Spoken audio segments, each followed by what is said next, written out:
الحمد لله الذي جعل الحق يعلو ولا يعلى والصلاة والسلام على من قال لا نبي بعدي ولا رسول وعلى آله وأصحابه الذين اتبعوهم بإحسان إلى يوم الجزاء. قال الله تبارك وتعالى: اليوم أكملت لكم دينكم وأتممت عليكم نعمتي ورضيت لكم الإسلام دينا. وقال النبي صلى الله عليه وسلم: قد كانت بنو إسرائيل تسوسهم الأنبياء كلما هلك نبي خلفه نبي وأنا خاتم النبيين لا نبي بعدي أو كما قال عليه الصلاة والسلام. میرے واجب الاحترام معزز سامعین اعظام، ہمارے اس جامعہ میں اس جوہر آباد کے اندر جیسے برادر محترم مجھ سے پہلے فرما رہے تھے، اللہ نے پہلی دفعہ آپ حضرات کے ساتھ گفتگو کا اور ملاقات کا شرف نصیب فرمایا ہے، اور جیسی انہوں نے کنڈیشن بیان کی، صورتحال کی، واقعی معاملہ ایسے ہی ہے. لیکن ہمارے مذہبی طبقے میں یہاں پر ماشاءاللہ کثیر تعداد میں علماء کرام بھی موجود ہیں. ہمارے ہاں وعدہ خلافی کو اتنی بڑی یعنی جرم یا غلطی نہیں سمجھا جاتا. تھوڑا سا بھی کوئی عذر ہو تو عذر کر لیا جاتا ہے. دارالعلوم کبیر والا سے فراغت سے پہلے ہمارے استاد محترم مولانا اسماعیل ارشد صاحب نے ہم سے 3 باتوں کا عہد لیا تھا، اور تحدیث بن نعمت کے طور پہ میں اللہ کا شکر ادا کرتے ہوئے عرض کرتا ہوں، سوائے ایک موقع کے ابھی تک ان باتوں پر اللہ نے عمل کی توفیق عطا فرمائی ہے. چونکہ ہمارا یہ جو سٹیج ہے، یہ جو نبیوں کی وراثت ہے، یہ کوئی پیشہ نہیں ہے، یہ انبیاء کا پیغام ہے جس کو پہچانا علماء اکرام کی ذمہ داری ہوتی ہے جو مدارس کے فارغ التحصیل ہیں.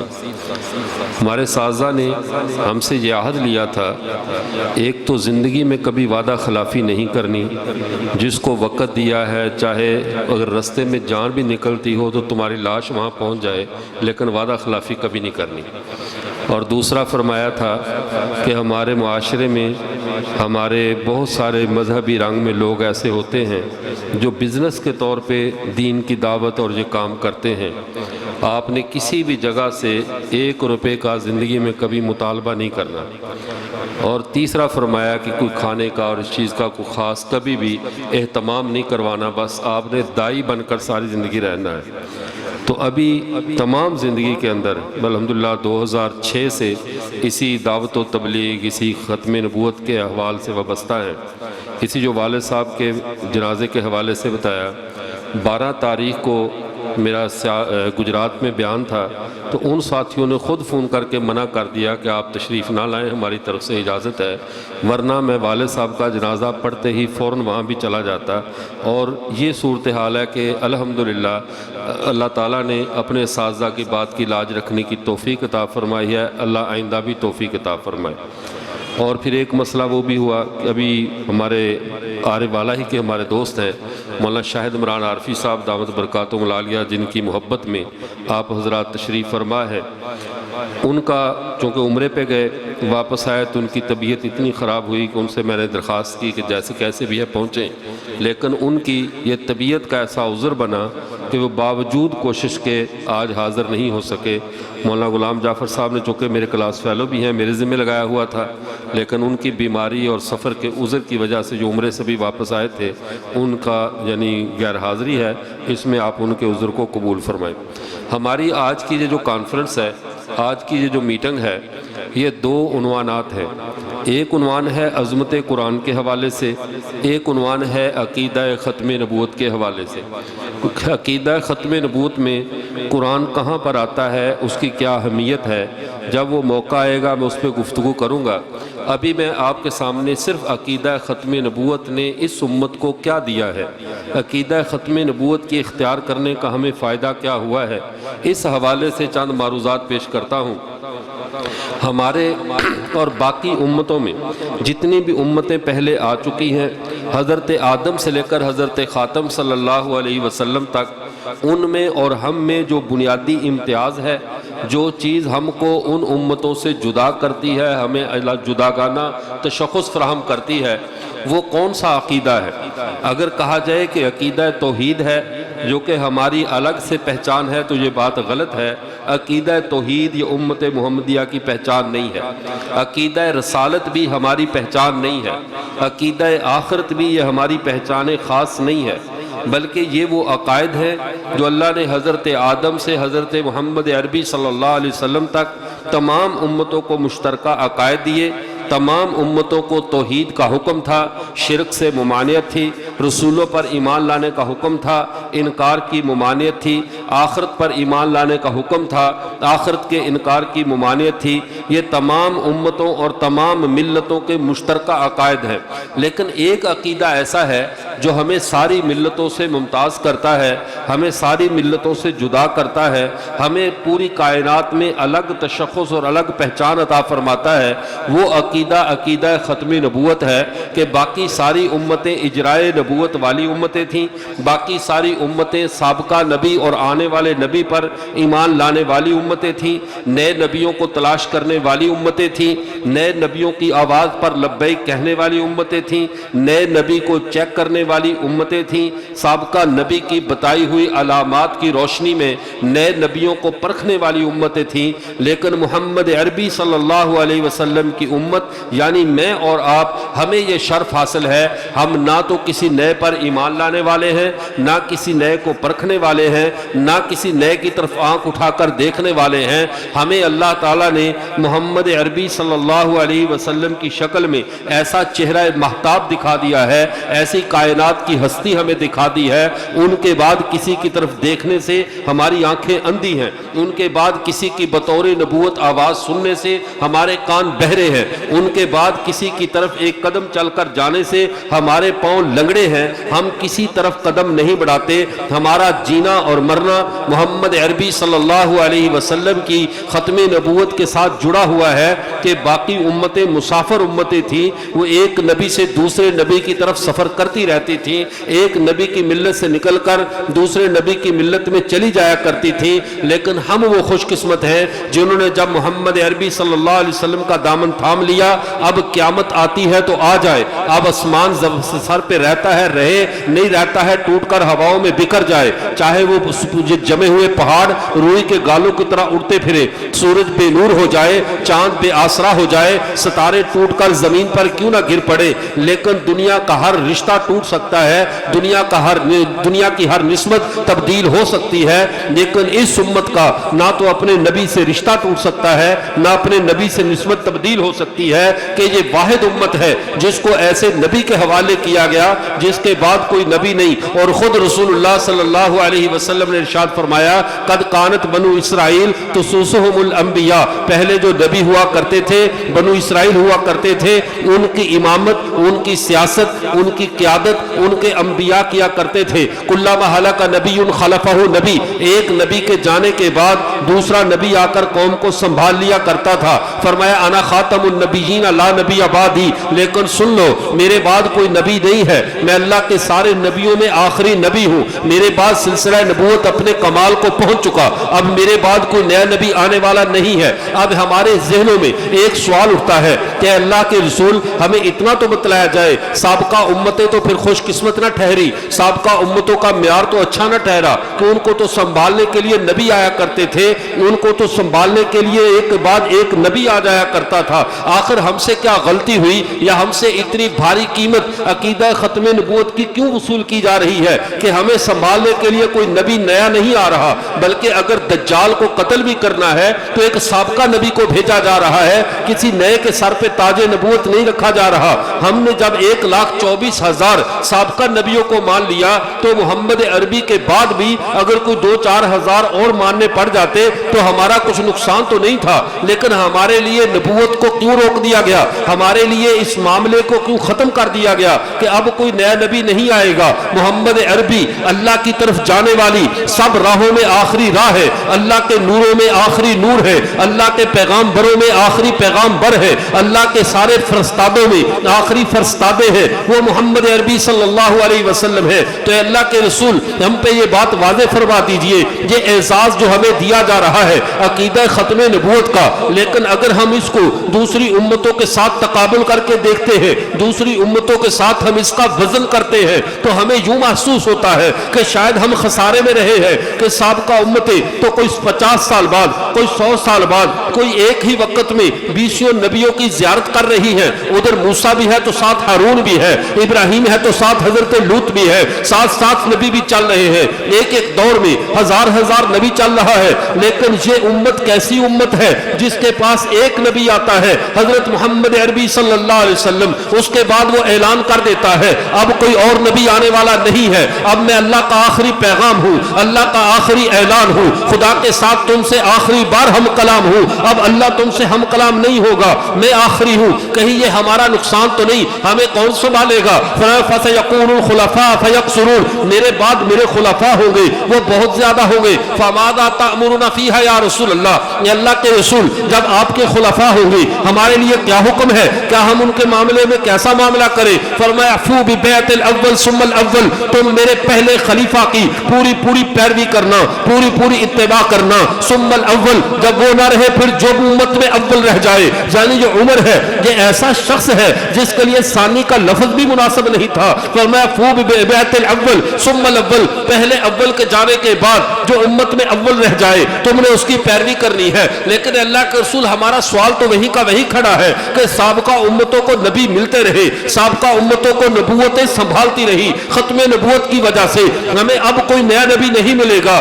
آخر اس میں ہمارا قد بڑھ گیا ہے جہاں ہم نبوت کے نور سے محروم کر دیے گئے ہیں. تو سنیے رسول اللہ صلی اللہ علیہ وسلم نے اس امت کا قد کاٹ کتنا بڑھا دیا ہے, اس امت کی شان کتنی بلند کر دی ہے. عقیدہ ختم نبوت نے ہمیں معاشرے میں کتنا قیمتی کر دیا ہے, تمام نسل انسانی میں ہمیں کتنا معتبر کر دیا ہے کہ رسول اللہ صلی اللہ علیہ وسلم اپنے مصلی پہ تشریف لاتے ہیں, آگے حضرت ابو بکر کو مصلی پہ کھڑا کر دیا جاتا ہے, حضرت سیدنا ابو بکر صدیق رضی اللہ تعالیٰ عنہ یہ نماز پڑھا رہے ہیں, رسول اللہ امام الانبیاء یہ خود آتے ہیں ابو بکر کے پیچھے نماز پڑھتے ہیں, حضرت عبد الرحمن ابن عوف کے پیچھے نماز پڑھتے ہیں. اللہ کے نبی نے 1 یا 2 نمازیں عبد الرحمن ابن عوف کے پیچھے پڑھی, 17 نمازیں ابو بکر کے پیچھے پڑھی. لیکن محمد عربی کی اپنی شان تو دیکھیے, جب معراج کی رات ہے, سنن نسائی میں حدیث مبارکہ موجود ہے, اللہ کے نبی نے فرمایا جب سب انبیاء کو مسجد اقصی میں جمع کیا گیا,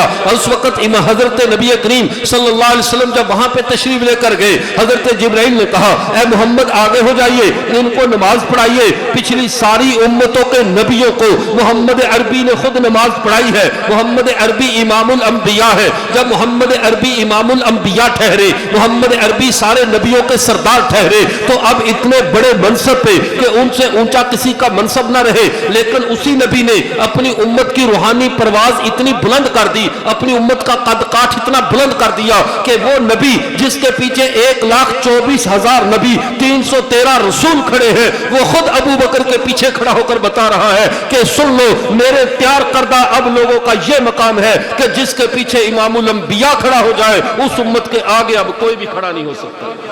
یہ عقیدہ ختم نبوت نے ہماری قیمت کو بڑھایا ہے, ہماری عظمت کو بڑھایا ہے. یہی تو وجہ ہے جب آخری زمانے میں قرب قیامت حضرت مہدی تشریف لائیں گے, اور یہ حضرت مہدی وہ ہے جو حضرت حسن کی اولاد سے ہے, حضرت فاطمہ الزہرا اور حضرت حسن کی اولاد سے ہے.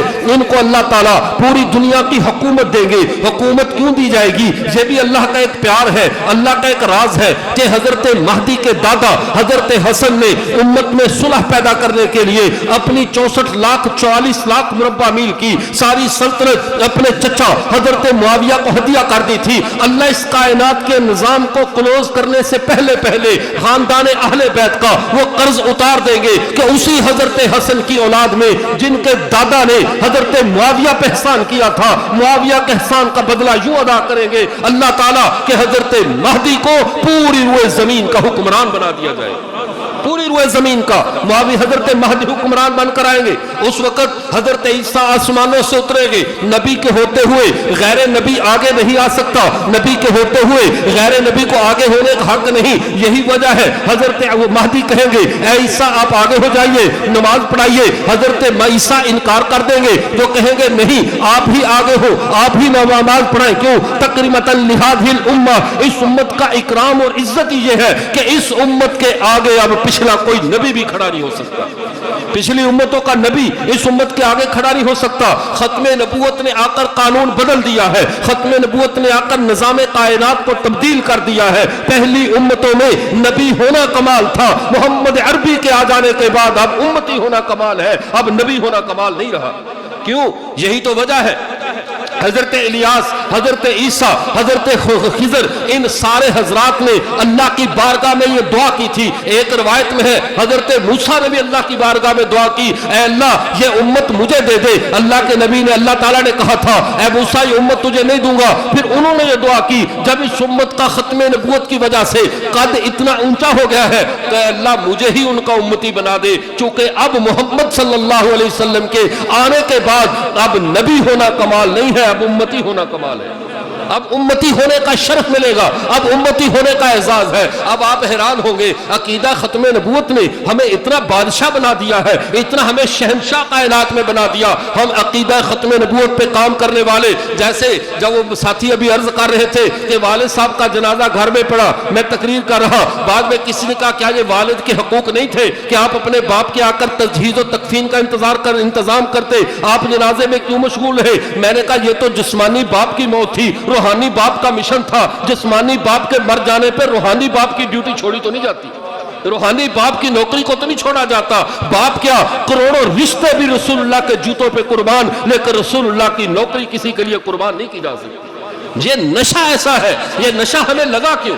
یہ ہمیں اس حد تک ہمارے رگ و ریشے میں سمایا کیوں؟ اب بات کو سمجھو, عقیدہ ختم نبوت نے ہمیں نوازا ہی اتنا ہے, ہمیں نوازا ہی اتنا ہے. میں رب کعبہ کی قسم کھا کر کہتا ہوں, ہم تو لوگ تو جنت کے متلاشی ہیں, فلاں چیز کے متلاشی ہیں. جن لوگوں پہ اللہ عقیدہ ختم نبوت کے انعامات کو کھول دیتا ہے, ہمیں جنت کی تلاش بھی ختم, سب کچھ ہم کہتے جنت ملے گی, یہ محض اللہ کا انعام ہے. ختم نبوت کی وجہ سے اللہ نے دنیا میں وہ کچھ دے دیا ہے. اب اگر آخرت میں کچھ بھی نہ ہو, اللہ قبروں سے نہ بھی اٹھائے, تو ہم خسارے میں نہیں ہیں, ہم فائدے میں ہیں. رسول اللہ کا امتی ہونا کوئی تھوڑی نسبت ہے, کوئی تھوڑا فائدہ ہے. اب فائدہ کیا ہوا؟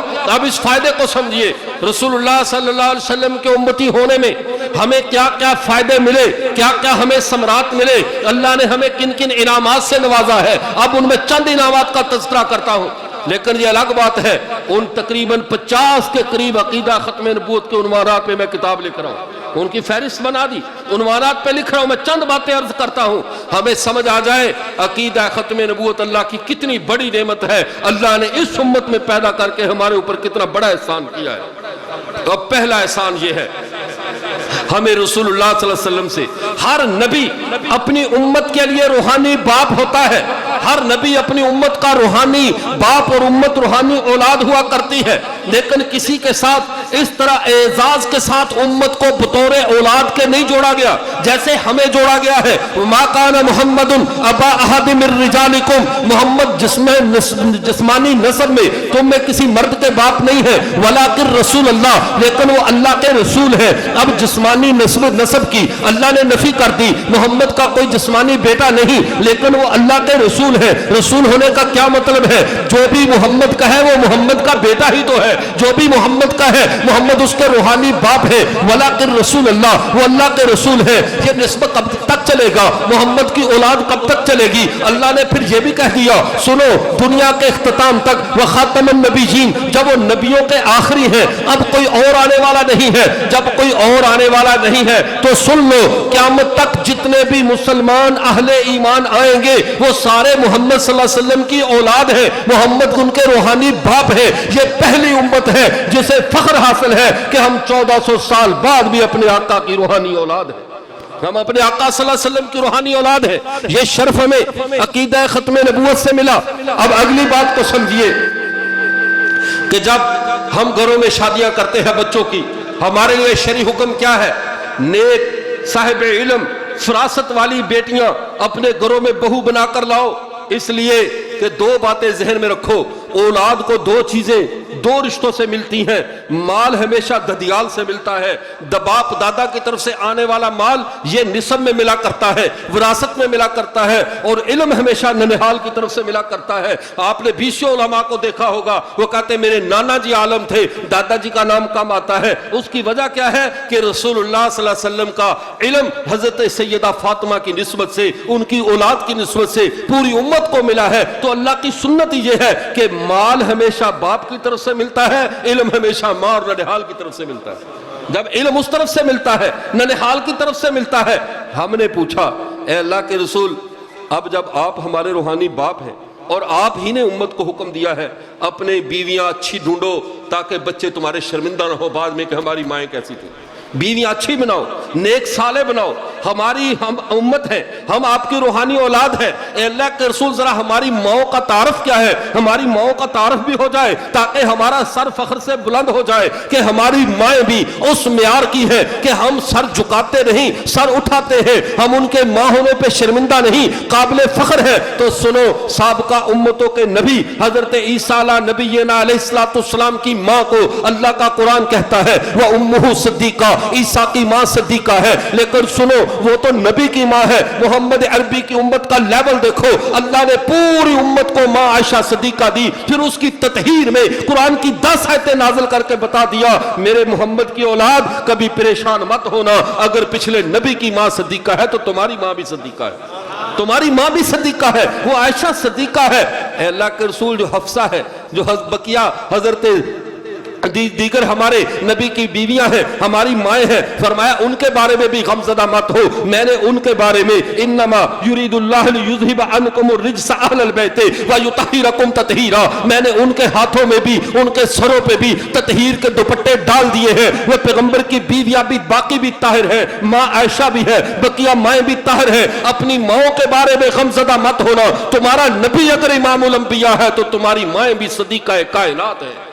جب یہ اعزاز ملا، اے اللہ کے رسول اگلا قدم، بچہ پیدا ہو جائے، پہلا اعزاز اس کے لیے یہ ہوتا ہے کسی نیک آدمی کی اس کو گٹی دی جائے، کسی نیک آدمی سی گٹی دی جائے، اسے کھجور چبوا کر اس کا لعاب دہن بچے کے منہ میں ڈالا جائے۔ اے اللہ کے رسول آپ سے بڑا کون ہوگا، آپ سے بڑی عظمت کس کے پاس ہے؟ ہمارے بزرگ جتنے بھی اونچے ہو جائیں، بلکہ میں کہتا ہوں آسمان کو ان کی بزرگیاں بھی چھونے لگ جائیں، آپ کے تو قدموں کی خاک کو بھی نہیں پہنچتے۔ تو جب بڑے آپ ہیں، اولاد ہم ہیں، باپ آپ ہیں، اولاد ہم ہیں، ہماری مائیں ازواج مطہرات ہیں، تو ہمارا حق یہ تھا کہ پوری امت کو گٹی محمد رسول اللہ دے۔ ہمیں نہیں چاہیے کسی بزرگ کی گٹی، ہمیں نہیں چاہیے کسی پیر کی گٹی۔ اے اللہ کے رسول اولاد ہم آپ کی ہے، بڑے آپ ہیں کائنات کے، امام الانبیاء آپ ہیں، تو گٹی بھی آپ دے دیجئے۔ مسند احمد ابن حنبل میں حدیث مبارکہ موجود ہے، اللہ کے نبی حجۃ الوداع کے موقع پہ وہاں پہ بیر زمزم پہ تشریف لاتے ہیں، اللہ کے نبی کے لیے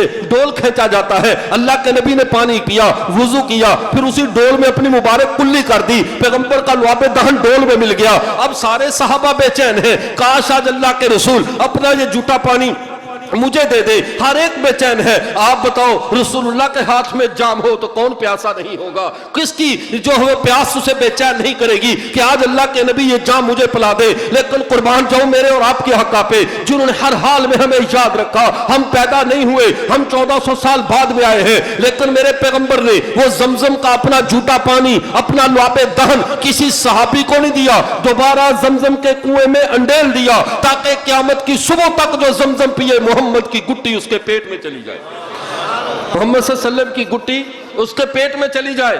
آپ بتاؤ اس پوری مسجد میں کوئی ایسا ہے جس نے آج تک زمزم نہ پیا ہو؟ کوئی ہے ایسا؟ بولو بھئی، اس کی کیا وجہ ہے؟ عمرہ تو آپ سب نے نہیں کیا، اللہ آپ سب کو، بلکہ ہم سب کو بار بار اس گھر کی حاضری نصیب فرمائے۔ عمرہ آپ سب نے نہیں کیا، رحمت للعالمین اسی کو کہتے ہیں۔ آپ وہاں نہیں پہنچ سکے، ان کی رحمت خود تمہارے دروازوں تک پہنچ گئی۔ تو ان کے تمہارے دروازوں تک آ گئی رحمت. اللہ کے نبی آپ نے گھٹی دے دی. اب یہ امت واحد امت ہے جس کی رگوں میں ان کے نبی کا تبرک قیامت کی صبح تک دوڑتا ہے. یہی وجہ ہے یہ امت اپنے نبی سے غداری نہیں کرتی. یہی وجہ ہے اس امت نے اپنے نبی کا دامن نہیں چھوڑا کہ ان کے خون میں, ان کی رگوں میں, ان کے رگ و ریشے میں, ان کے دل کی دھڑکنوں میں اگر کوئی چیز ہے تو اپنے آقا کی گھٹی ہے, رسول اللہ کا مبارک لعاب دہن ہے. جب یہ سعادت ملی, اے اللہ کے رسول اب ذرا بڑے ہوئے, اب ہمیں دنیا میں کیسے جینا ہے؟ چونکہ آپ ہمارے روحانی باپ ہیں. عقیدہ ختم نبوت نے پہلے تو ہمیں اچھی مائیں دے دی, دوسرا فائدہ یہ کیا ہمیں ہمارے نبی کی گھٹی دلوا دی. تیسرا فائدہ کیا ہے؟ رسول اللہ صلی اللہ علیہ وسلم نے ہمیں تیسرا فائدہ دیا. وہ فائدہ کیا ہے؟ اللہ نے اس زمین پر ہمیں اتارا. یہ اس جلسے کا عنوان بھی ہے, ختم نبوت کا تیسرا فائدہ بھی ہے. یہ جو عظمت قرآن کے حوالے سے ہمارے برادر محترم مولانا غلام جعفر صاحب نے یہ پروگرام رکھا ہے, اب سنیے, اب یہ تیسرا فائدہ یہ عقیدہ ختم نبوت کا ہے جس کا نام ہم نے عظمت قرآن رکھا ہے. وہ تیسرا فائدہ کیا ہے؟ جب اللہ نے حضرت آدم کو زمین پہ اوپر اتارا تو یہ بات ذہن میں رکھیے, پہلے آسمان سے نیچے کا سارا علاقہ یہ جہنم کا علاقہ ہے. حضرت مولانا طیب صاحب رحمت اللہ علیہ نے ارشاد فرمایا پہلے آسمان سے اوپر کا ایریا وہ جنت کا ایریا ہے, نیچے کا ایریا جہنم کا ایریا ہے. اللہ نے متاع و مستقر و متاع الہین والے اصول کے تحت اللہ نے کچھ عرصہ انسانوں کے رہنے کے قابل کیا ہے. جب یہ کائنات, یہ پوری دنیا یہ جہنم کا تندور ہے تو اللہ اس تندور سے نکلنا کیسے ہے, اس تندور سے خلاصی کیسے ہوگی, اس سے نجات کیسے ہوگی؟ تو اب اللہ تعالیٰ نے محمد عربی کو وہ زنجیر دے کر بھیج دیا, محمد عربی کے ہاتھوں میں وہ رسی دے دی. اللہ کے نبی فرماتے ہیں کلام اللہ ہوا حبل اللہ المتین, یہ جو کلام اللہ ہے اسے صرف کتاب مت سمجھو, یہ اللہ کی وہ رسی ہے الممدود من العرش الی الارض, جو عرش سے زمین پر لٹکائی گئی ہے. جیسے کنویں سے نکلنے کے لیے رسی کا رسی اختیار کی جاتی ہے, رسی کو پکڑ کر کنویں سے نکلا جاتا ہے, تو جو اس جہنم سے نکلنا چاہے اپنی زندگی میں پیدا ہونے کے بعد, اگر اللہ سے ملنا چاہے, اللہ کی جنت میں واپس جانا چاہے, اس قرآن کی رسی کو تھام لو. فرمایا کلام اللہ ہوا حبل اللہ المتین ممدود من العرش الی الارض, جو عرش سے عرض پر لٹکائی گئی ہے. اور ایک حدیث میں ہے کہ یہ قرآن پاک وہ رسی ہے جس کا ایک سرا اللہ کی زبان سے جڑا ہوا ہے, دوسرا حافظ قرآن کے سینے سے جڑا ہوتا ہے. دوسرا سرا حافظ قرآن کے سینے سے جڑا ہے. یہ قرآن کی عظمت ہمیں عقیدہ ختم نبوت سے ملی ہے کہ محمد کی اس نجات کی رسی کے بعد ہمیں کوئی اور رسی پکڑنے والی نہیں ہے, ہمیں کوئی اور راہ پہ نہیں جانا. ہمیں یہ تیسرا فائدہ ملا. چوتھا فائدہ عقیدہ ختم نبوت کا یہ ہوا, اللہ کے نبی صلی اللہ علیہ وسلم نے ہمیں جب پوری زندگی کے ایسی شریعت پہ چھوڑ کر گئے, فرمایا ترکتکم علی ملت لیلھا کنہارھا, تم غم زدہ مت ہونا, میں تمہیں ایسی ملت پہ ایسے دین پہ چھوڑ کر جا رہا ہوں جس کی راتیں بھی دنوں سے زیادہ روشن ہے. جب ہمارا دین اتنا روشن ہے تو اب ہمارے راستے میں اندھیرا آنے والا نہیں ہے, ہمارے راستے میں کوئی تاریک غار آنے والی نہیں ہے, بلکہ اس پر مجھے معلوم ہے وقت کم ہے لیکن میں مختصراً عرض کرتا ہوں. گزشتہ دنوں ترکی کے ایک اداکار کا انٹرویو ہو رہا تھا. اس نے انٹرویو کے دوران, یہ فلمی آدمی ہے, فلموں میں کام کرنے والا ہے, لیکن میں حیران جاؤں محمد عربی کی امت کا پاگل بھی دوسری امتوں کے عقل مندوں سے زیادہ سمجھدار نکلتا ہے. یہاں کا گناہگار بھی ان کے نیککاروں سے آگے نکل آتا ہے. بلکہ میں تو یوں کہتا ہوں محمد عربی کی دھرتی پہ نوکری کرنے والا کتا بھی دوسروں کی زمینوں کے شیروں سے بہتر ہوتا ہے.